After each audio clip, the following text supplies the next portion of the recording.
Қайырлы күн достар, сіздермен Мери, менің каналыма қош келдіңіздер. Бүгін мен сіздерге өзім тапсырысқа жасап жүрген ұйғыр самсасының рецептін ұсынғым келеді. Қамырды жаймайсыз, арасына сары май жақпайсыз, өте оңай жолмен иленген қамырды міне осылай песочный тесто қылып жасауды үйрететін боламын.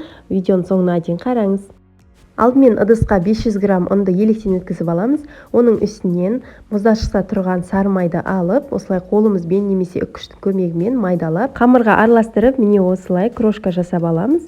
Ары қарай оның үстінен бір жұмыртқа және де қаймақ саламыз. Қаймақ менде 20% қаймақ. 20% қаймақ қоссаңыздар дұрыс болады. Оның үстінен бір шай қасық тұзды салып, міне осылай бар болғаны осы достар. Осымен қамырды осылай илеп аламыз. Басқа еш нәрсе қосудың қажеті жоқ. Керек заттың барлығын осы видеоның астына описание бөліміне жазып қоямын. Міне достар, біздің қамырымыз осындай жұмсақтықта шығады. Пакетке салып, салмасын дайындағанша холодильникке қоя тұрамыз. Салмасын дайындаймыз. Тартылған еттің үстіне ұсақтап туралған пияз.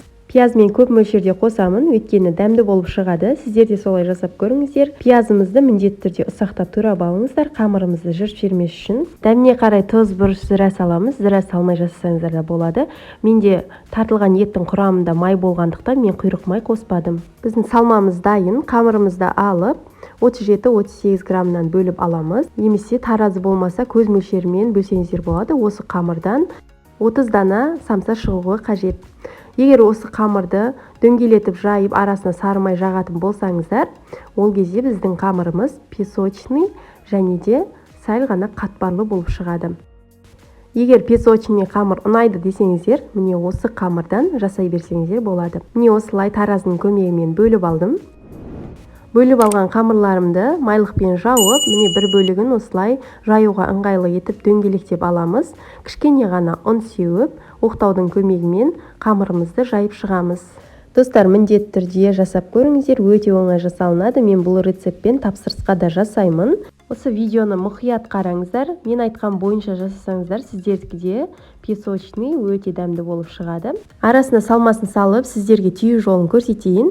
Міне алдымен қамырдың екі жағын бір-біріне жақсылап қолымызбен басып біріктіріп аламыз. Байқап отырсаңыздар, арасына мен ауа кіргізіп жасадым. Міне осылай қаттырақ басып алғаннан кейін қолымыздың көмегімен міне осылай қамырымыздың бір ұшын шығара отыра, сол ұшын ішке қарай қайыра отыра, осылай қамырымызды түйіп аламыз.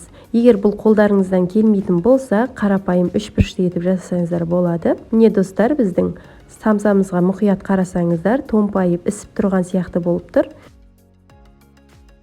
Бұлай түйуімнің себебі, біздің самсамыз піскен кезде томпайып әдемі көрінетін болады.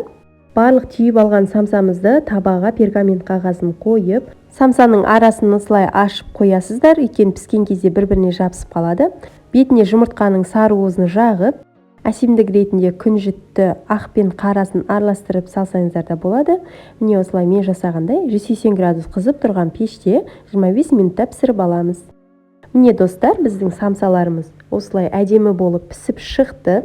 Қарап отырсаңыздар, өте оңай жасалды. Қамырды жаймайсыздар, арасына сары май жақпайсыздар, тоңазытқышта ұзақ уақыт ұстамайсыздар. Сіздер де осы рецептпен жасап көріңіздер, сіздерге ұнайды деген ойдамын. Осы рецептпен жасап, жақындарыңызды қуантып қойыңыздар. Астарыңыз дәмді болсын.